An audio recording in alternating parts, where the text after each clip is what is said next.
Bismillahirrahmanirrahim. Assalamualaikum warahmatullahi wabarakatuh. Kisah kali ini yaitu kisah yang datang dari sahabat Nabi Muhammad SAW yang bernama Abu Kilabah, sahabat Nabi SAW yang terakhir kali wafat. Salah satu seorang yang dekat dengan Nabi Muhammad SAW adalah Abu Kilabah.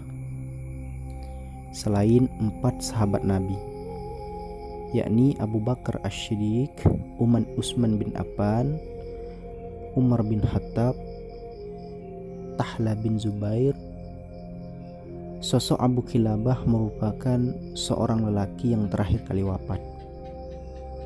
Bernama lengkap Abdullah bin Zaid Al-Jarmi. Sepanjang hidupnya dikenal sebagai ahli ibadah. Kisah kematiannya dituturkan oleh Abdullah bin Muhammad seperti dirangkum sebagai berikut. Ketika terjadi suatu peperangan di daerah Syam, Abdullah yang merupakan prajurit muslim terlepas dari rombongan dan terdampar di sebuah tanah lapang dekat pesisir. Kian hari, bekal makanannya semakin menipis. Di saat dirinya tidak tahu harus kemana, hingga akhirnya dia melihat suatu tenda yang berdiri di atas tanah lapang. Tanpa pikir panjang, Abdullah menghampiri tenda yang tampak kumuh itu. Dia mendapati seorang pria tua yang tidak memiliki kedua tangan dan kaki. Abdullah juga menyadari bahwa pendengaran orang tersebut tidak normal, mata rabun, dan hanya lidah yang masih bisa berbicara. Sembunyi-sembunyi Abdullah menyimak setiap kata yang keluar dari mulut orang tua tersebut.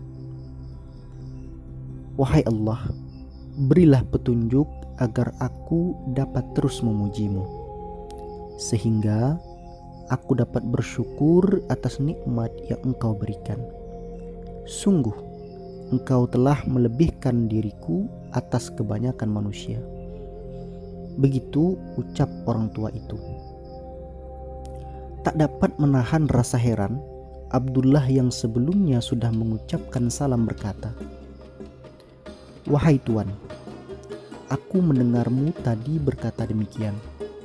Dan kau baru saja menyatakan Allah telah melebihkanmu atas banyak orang. Nikmat Allah mana yang telah engkau syukuri?" Bapak tua itu menjawab, "Apa kau tidak melihat apa yang telah Allah lakukan padaku? Demi Allah, seandainya ada halilintar datang menghanguskan tubuhku, atau gunung-gunung menindihku, laut menenggelamkanku, dan bumi menelan tubuhku, aku tetap bersyukur." Lalu orang tua itu menunjuk bibirnya. "Aku memang tidak bisa berbuat apa-apa untuk menolongmu. Aku bahkan tidak bisa bergerak walau bahaya bisa saja datang. Tapi aku punya seorang anak laki-laki. Dialah yang menolongku, membantuku untuk berwudu, menyuapiku ketika lapar, dan memberikanku minum saat haus." Lanjutnya, aneh, Abdullah bahkan tidak melihat satu orang pun dalam tenda ini. Orang tua ini seperti tahu apa yang dipikirkan Abdullah. Lantas pemilik tenda ini menjelaskan lebih lanjut, "Tapi sudah 3 hari aku tidak mendengarnya. Aku kehilangan dirinya. Wahai musafir, bisakah kau menemukannya?" ucap pemilik tenda. Di tengah daerah pesisir pantai yang tidak ada satu orang pun dengan baik hati, Abdullah pun menolong orang tua tersebut. Ia mencari anak hilang itu. Hingga sekian lama mencari, dia melihat pemandangan yang memilukan. Anak laki-laki yang dicari sudah tidak bernyawa, meninggal akibat diterkam hewan buas. Inna ilaihi raji'un.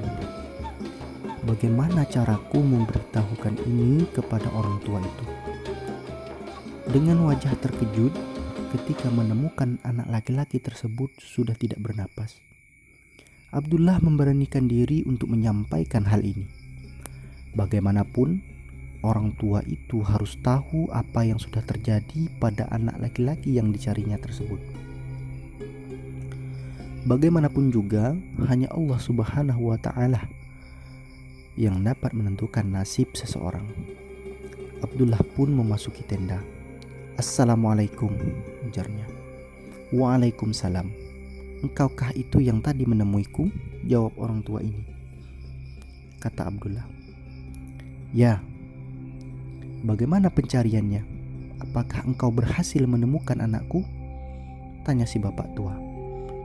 Namun Abdullah seperti tidak sanggup menyatakan apa yang terjadi pada anak si bapak tua ini. "Apakah Tuan pernah mendengar kisah Nabi Ayub Sallallahu Alaihi Wasallam?" Abdullah mencoba untuk mulai membuka penjelasan. "Ya, dia merupakan salah satu rasul yang dimuliakan." "Apakah kau tahu bagaimana Allah Subhanahu wa Ta'ala menguji Nabi Ayub dengan harta, keluarga, bahkan anak-anaknya?" "Ya, tentu saja aku tahu," jawab orang tua ini yang heran dengan maksud obrolan ini. "Lantas, apa kau juga tahu bagaimana Nabi Ayub menyikapi cobaan-cobaan yang diberikan Allah Subhanahu wa Ta'ala?" tanya Abdullah. "Ya, selalu bersabar, bersyukur dan memuji Allah," jawab orang tua tersebut. "Bahkan Nabi Ayub pun dijauhi sahabat-sahabatnya. Benar, ia pun tetap bersyukur kepada Allah Subhanahu wa Ta'ala." "Apa maksudmu menceritakan soal Nabi Ayub secara tiba-tiba?" Akhirnya orang tua itu bertanya akan maksud dari perbincangan dengan tamunya. "Aku telah menemukan anakmu, namun sayang, saat kutemukan dirinya sudah tidak bernapas.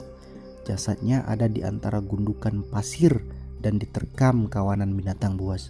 Semoga Allah Subhanahu wa Ta'ala melipat gandakan pahala engkau yang bersabar atas musibah ini," jelas Abdullah. "Segala puji bagi Allah. Dia telah menciptakan bagiku keturunan yang tidak bermaksiat kepadanya," jawab orang tua itu. Selang beberapa waktu, orang tua itu sekaligus pemilik tenda tersebut meninggal dunia. "Innalillahi wa inna ilaihi raji'un," ujar Abdullah. Demikianlah kisah dari orang tua yang mempunyai anak dan kemudian anak tersebut meninggal, dan hingga orang tua tersebut yang buta, yang lumpuh dengan tabah menerima kabar tersebut. Semoga Allah melimpahkan rahmatnya kepada kita semua dan kita dapat memetik kisah daripada manfaat daripada kisah yang setelah kita dengarkan tadi. Akhirul kalam, billahi taufiq wal hidayah. Wassalamualaikum warahmatullahi wabarakatuh.